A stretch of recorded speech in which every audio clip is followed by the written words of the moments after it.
All right, what is up, my students? We're in part 2 because Unit 4 is so big. It's basically, remember, the lead up to the Civil War and then the Civil War itself. But now we're getting real close to Civil War times. You can see Lincoln right there. We're getting real close. All right, so we just left off with the conclusion of the Mexican-American War.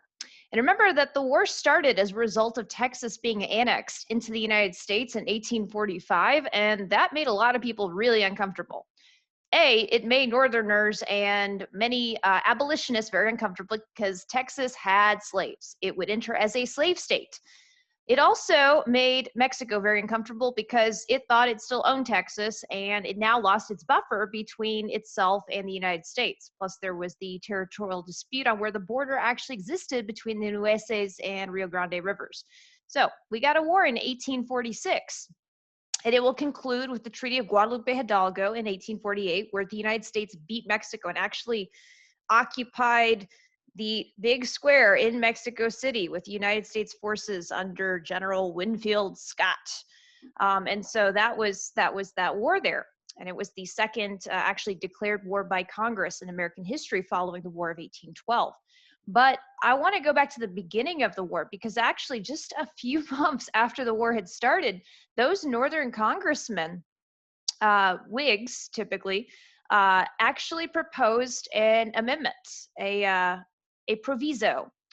This was David Wilmot, congressman from Pennsylvania, who basically proposes this idea that when the United States beats Mexico, because everybody was feeling pretty confident that that was going to happen, this new territory that we would get from Mexico, the Wilmot Proviso stipulates that slavery would be banned in all of it.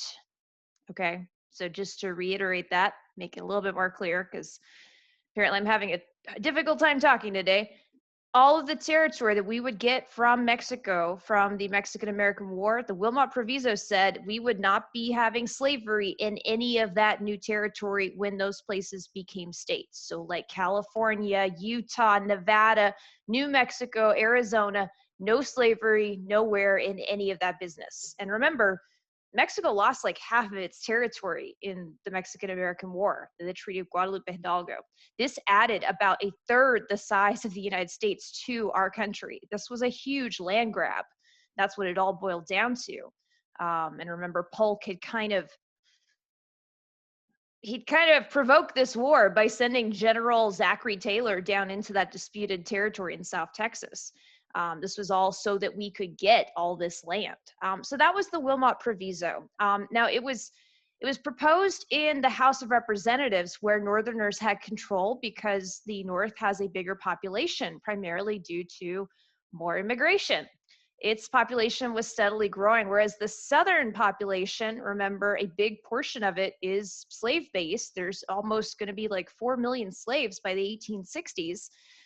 The white Southern population, however, was not growing. There was little to no immigration in the South.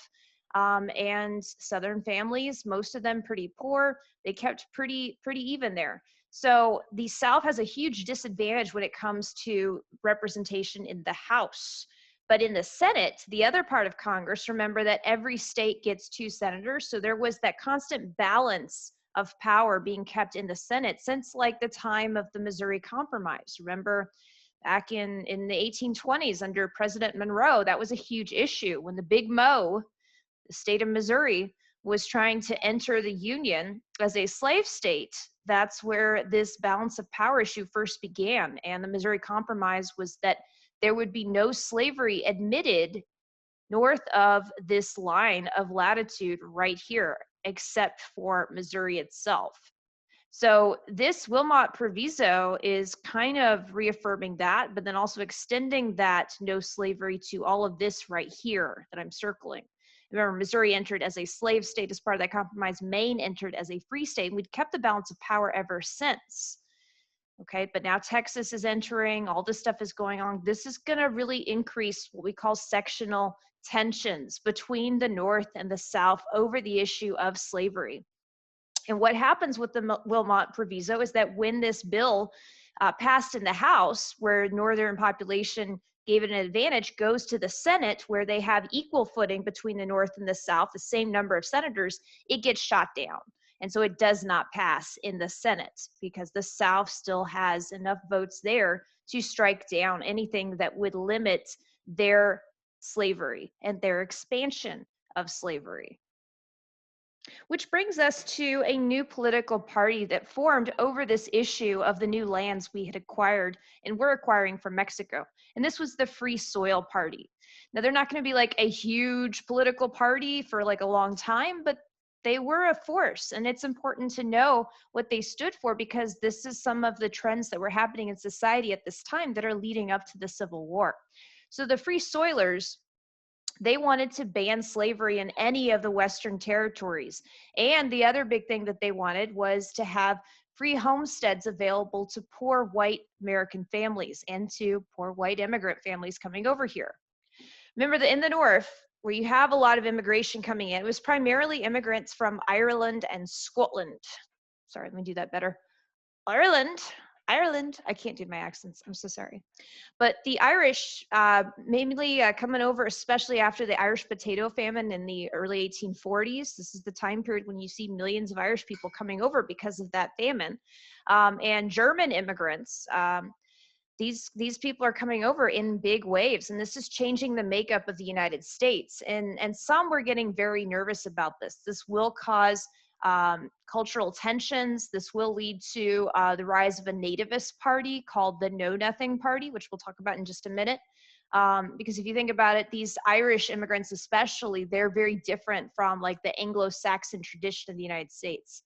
Anglo-Saxon means like of British descent, okay? And the British that came over and colonized, like, you know, Jamestown, and especially the Pilgrims in Massachusetts Bay, you know, they're Protestant, they're Puritan, or they're the Church of England, but they're all Protestant. And these Irish people that were coming over, yes, they're white and they're, you know, Western European, but they were Catholic, and that was seen as very other, very different. And people are always afraid of what's different.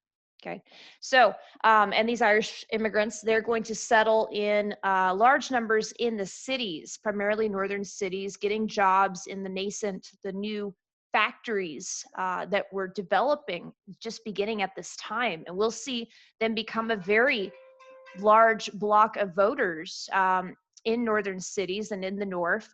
For instance, in local governments, this is where you have the rise of political machines such as Tammany Hall, which got most of its votes from the Irish population of New York City. For the German immigrants that came over, they're largely going to settle in the Old Northwest, so like the Great Lakes region, and on the frontier in these homesteads. So let me talk briefly about what a homestead is.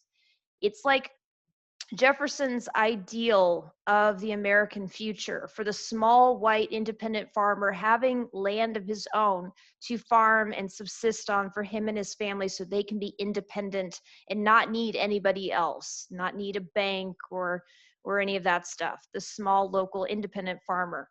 And so to do that, you needed to have each family have their own piece of land. And that's one of the big things this Free Soil Party really wanted and envisioned was Jefferson's dream for America, the small independent Western farmer. He needed to have land. This is, of course, this is ignoring the Native American situation, that there were, you know, still hundreds of thousands of Native Americans that had been pushed west and many that were already over in the Western lands. That's ignoring them. And this is also not coming about because of abolitionist sentiment, okay? I know there is the tendency to see Free Soil Party and believe that these people had altruistic, you know, good motivations because they don't want slavery to exist in this Western lands. But there's also racism at play here in the Free Soil Party. It's not as clear cut as you would think. Yes, they want to ban slavery in the Western lands, but it's not so that, you know, there won't be any slavery. It's so that poor white people will have land out there free of competition from Blacks and immigrants and other forms of cheap labor that were competing with the poor whites. So that is really kind of the motivation behind a lot of these Free Soilers. Now, for Democrats, for their part, especially Southern Democrats, this is like the power base of the South, the plantation owning group. They are proposing a new idea. We're going to hear like from Stephen Douglas, a very important politician from Illinois who was a rival of Abraham Lincoln, this idea called popular sovereignty. Now, popular sovereignty is also a political concept that means, you know, kind of populism or power to the people. But in this sense right here, when we're talking about the 1840s, 1850s, even, well, mostly 1840s and 1850s, popular sovereignty means let the people decide whether they want their territory, when it becomes a state, to be either a free state or a slave state. Let the people decide that themselves. So that is what popular sovereignty means in this context.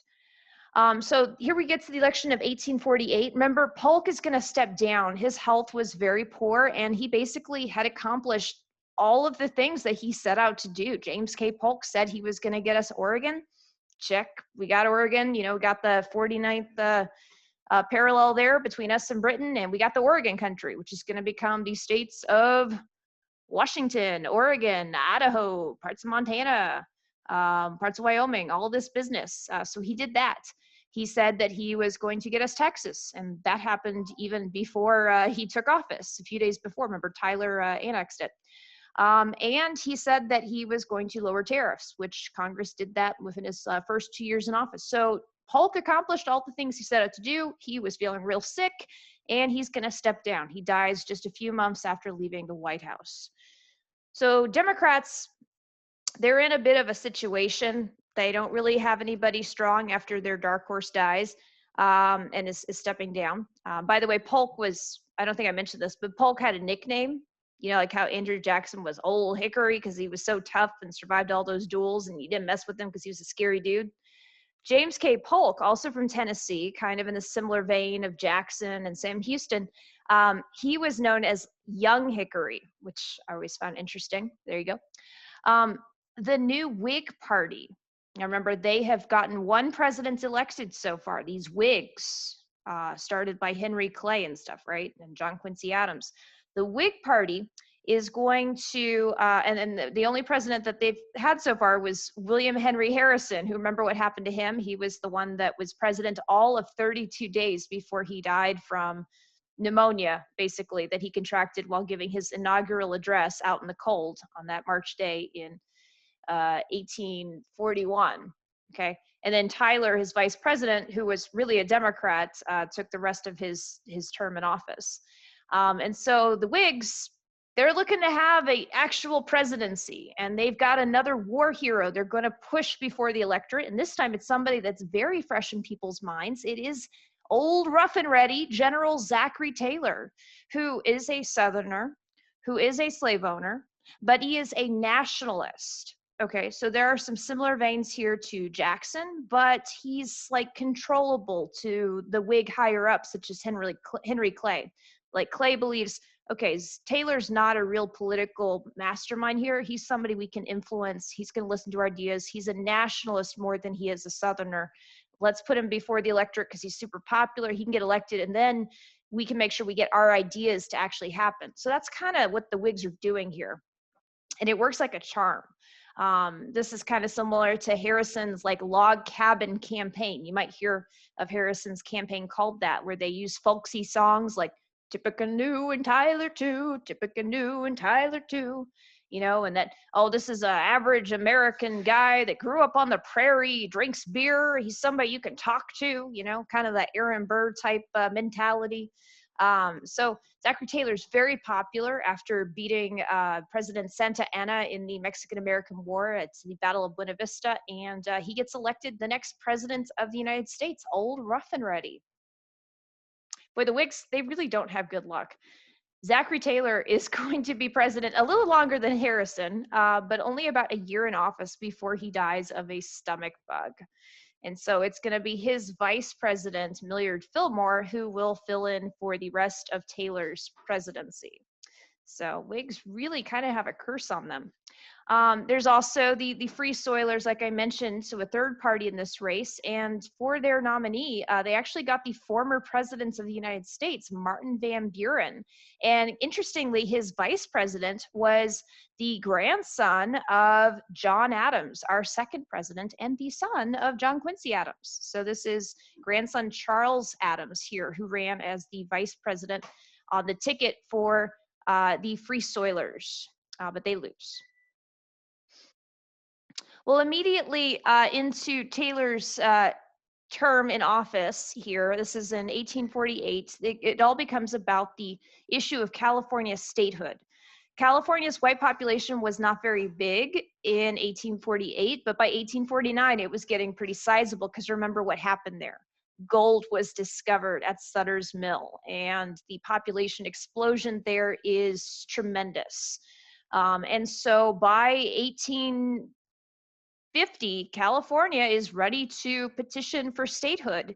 And this is causing, again, just like Texas, just like Missouri before it, huge issues between North and South, free and slave states. Okay. And it was going to be the case that California, you can see on the map here that the free states, the states that barred slavery, are in green, and the states that had slavery are in yellow. California was petitioning to enter as a state where slavery was banned, a free state. And so Southerners were very, very nervous and upset about this.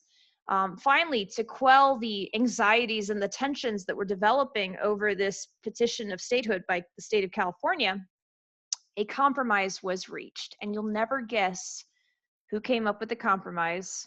Oh, you probably will, because we've said his name with every compromise we've ever had in the 1800s. Here he is for one last trick, old Henry Clay. Wonder what would have happened in American history if Henry Clay hadn't been there for the compromises. Like, would we have had the Civil War earlier? There's a lot of other factors in play, obviously, but it is important to note just how many compromises kicked this issue of the Civil War down the road, down the road, down the road, and how the war might have ended up differently if it had been fought earlier. Would it have been as long and bloody? Would it have been shorter? You know, all kinds of questions come up when you consider these things, but I think it's very interesting. Anyway, so Henry Clay, his last big trick here before he dies, before he kicks the bucket. And by the way, John C. Calhoun was still alive at this point. He's just like so old that they had to read off his angry pro-slavery arguments because he couldn't even speak for himself at this point. He was so ill and old. So Calhoun's still in the mix too.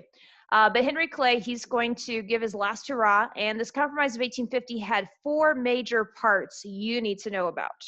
Firstly, number one, issue of California, right? Number one, about the compromise of 1850, California will enter as a free state. Right. So that is happening.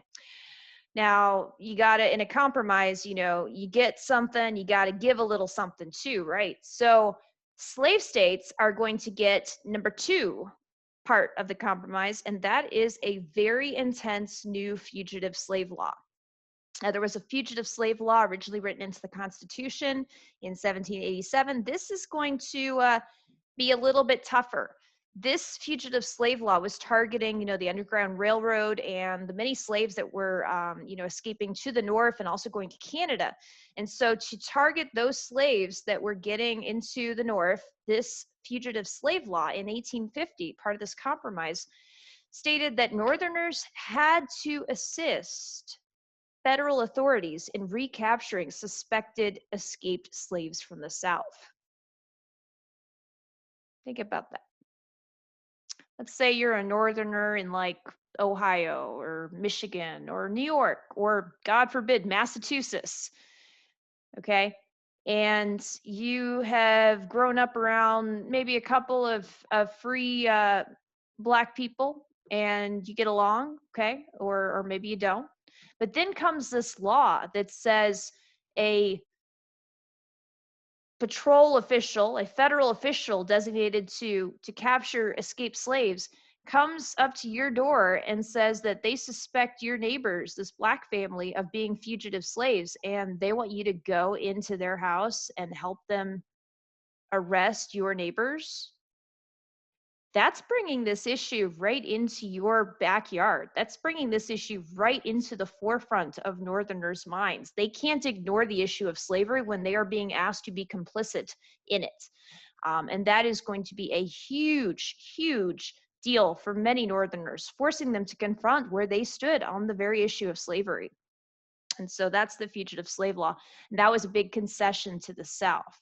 So Northerners got California as a free state. Southerners got the fugitive slave law. The next thing that the Northerners are going to get out of the compromise is that slave trade, the slave trade, is going to be banned in the District of Columbia, in the nation's capital. Not slavery itself, but the slave trade, which seems a little weird because it should have already been banned with the international slave trade, but this is, I guess, the internal slave trade. But anyway, so Northerners got a little something, something there.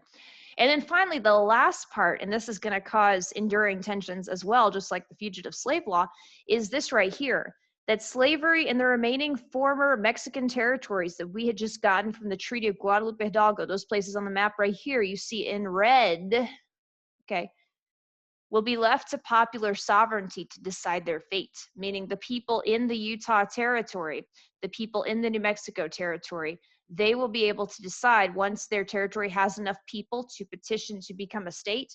The people that live there will be the ones to decide whether they will enter as free state or a slave state, that popular sovereignty idea. And of course, many Southerners are seeing this and they are very happy because this is right next to Texas. This is in the South. They feel like this is a good chance to equalize that balance of power, even though California had become a free state. So this was a big concession to the Southerners.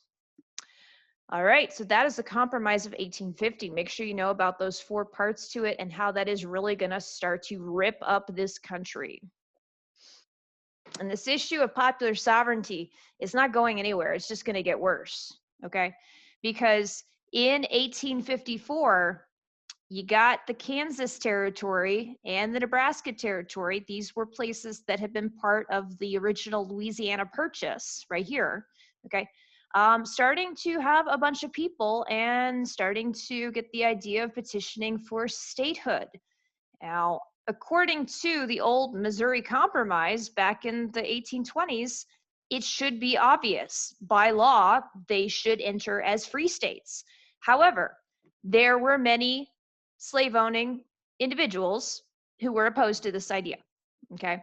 And they were not going to allow these states like Kansas or Nebraska or Colorado or Wyoming or the Dakotas or anywhere in this area, they were not going to allow any future states in this territory to enter as free states. And so there's opposition to this. Now there is a Northern congressman, eventually he runs for Senate, eventually he runs for president and loses, again named Stephen Douglas, arch rival to Abraham Lincoln. And Douglas, what he wants, he works for the railroad companies, what he wants is to build kind of the beginnings of a transcontinental railroad up in the northern territories here that would go from like Illinois, his home state, like say Chicago, which is today a major mecca hub for railroads, and have it go through this territory to get out to the west. See, and wouldn't that make westward expansion so much easier if you didn't have to go on those long, long, terrible, dangerous trails like the Oregon Trail,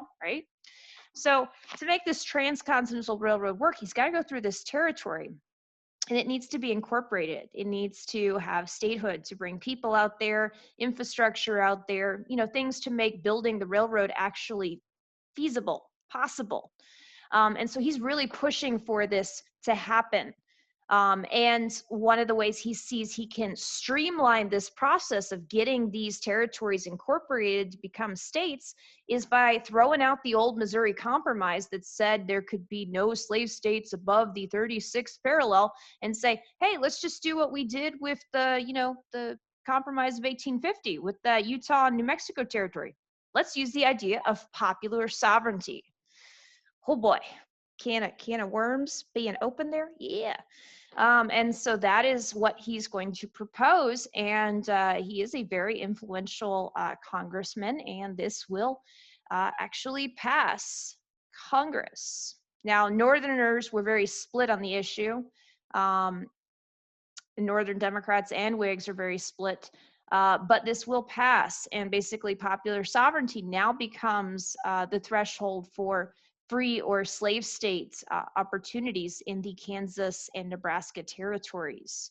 That is going to cause a lot of bloodshed. That's going to cause bleeding Kansas, and that will cause the Civil War. But there you go. Now, because there are many, Whigs who aren't necessarily opposed to slavery, the Whig Party itself is kind of beginning to split at this time by the 1850s. Like, there were Southern Whigs who were okay with the institution of slavery, but they still believed in big infrastructure improvements, a national bank, it's got to have their plantation money kept somewhere. And this internal split in the Whig Party over the issue of the expansion of slavery is really going to cause its demise. The Whig Party by the late 1850s is really no more. And a new party will emerge made up of many of these, not just abolitionists, but free soilers and others who were mainly opposed to the expansion of slavery. And let me stress that the new party that forms, which will be the Republican Party, whose first president will be in 1860, Abraham Lincoln, which will start the Civil War, they are not a party that forms because every Republican was against slavery and wanted all slaves freed. Okay, many in the Republican Party did believe that, but their primary objective was to make sure that slavery did not expand. Okay, keep that in mind. And this is kind of the state of where we're at in 1854. And this Kansas-Nebraska Act allows the issue of popular sovereignty in these territories right here. I've mentioned them, but make sure you write down and highlight the Know Nothing Party. They were so secretive that if you asked them what party they belonged to, they'd say they didn't know anything, which is how they got this moniker, the name, the Know Nothing Party, which is pretty dumb and pretty awesome at the same time. The main thing behind the Know Nothing Party was reaction to the mass waves of immigration that were coming to northern places, especially cities, like I've mentioned, the Irish and the German immigrants. This triggered intense waves of nativism, as many Anglo-Saxon Protestant white Americans felt like their values, their culture was being under attack by these new immigrants that were bringing over with them, especially many of these Irish immigrants, Catholicism. Okay.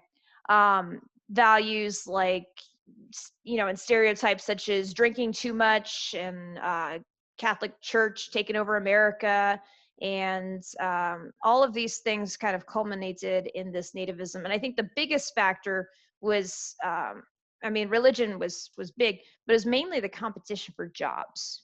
Okay, it was mainly that many of these immigrants, many of the Irish who were coming to the cities, Germans not as much, because remember, a lot of the Germans were heading out towards making small farms in the old Northwest and the frontiers and stuff.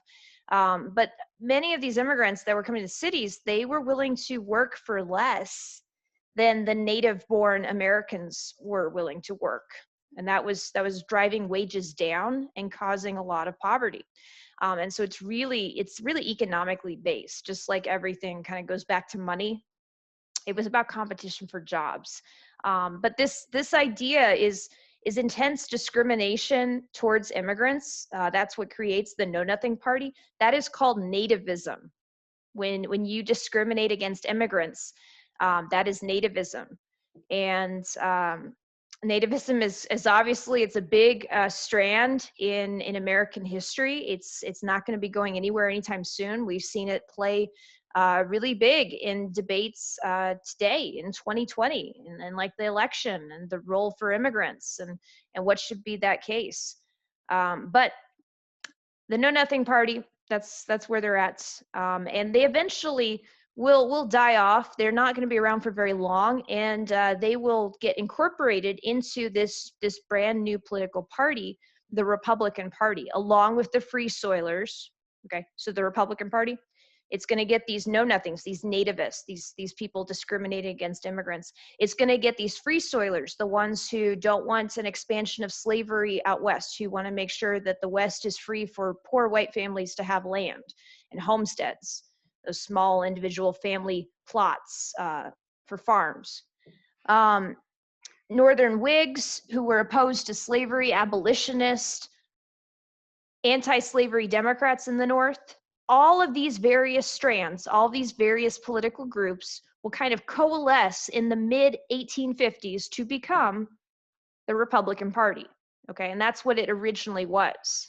Okay, and like I said, their primary objective is to make sure that slavery does not expand any more than where it's already at. They want to halt the expansion of slavery.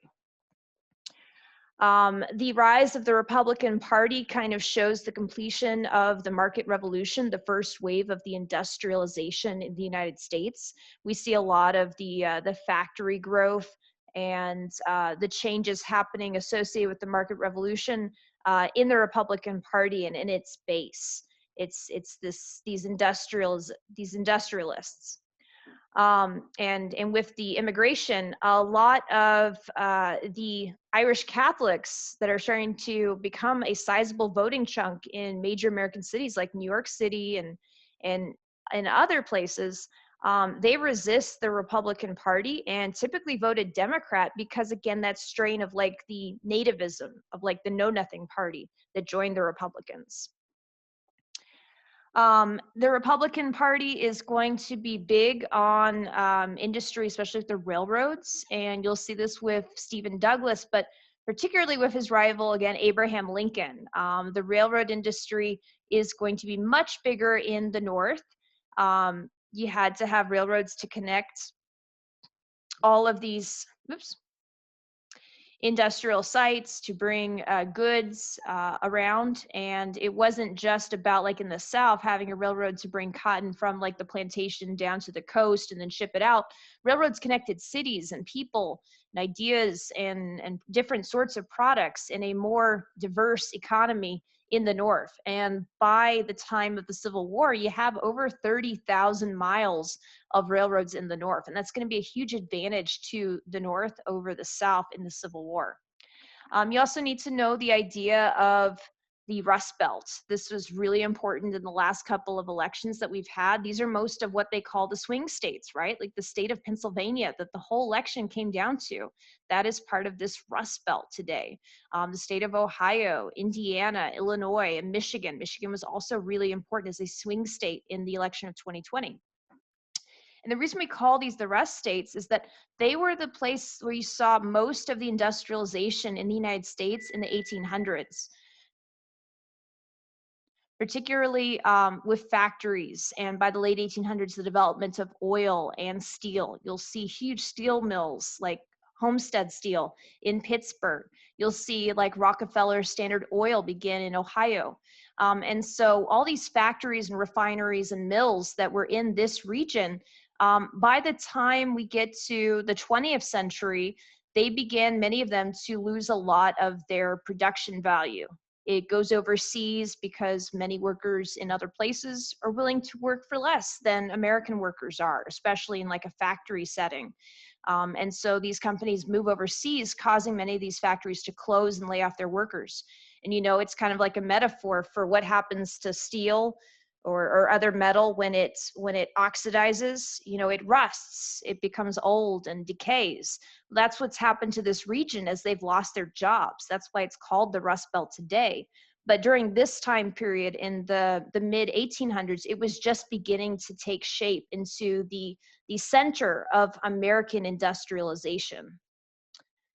All right. Bleeding Kansas is a very big topic, so we're going to hit that up next time. Thank you guys so much, and I will talk to you later.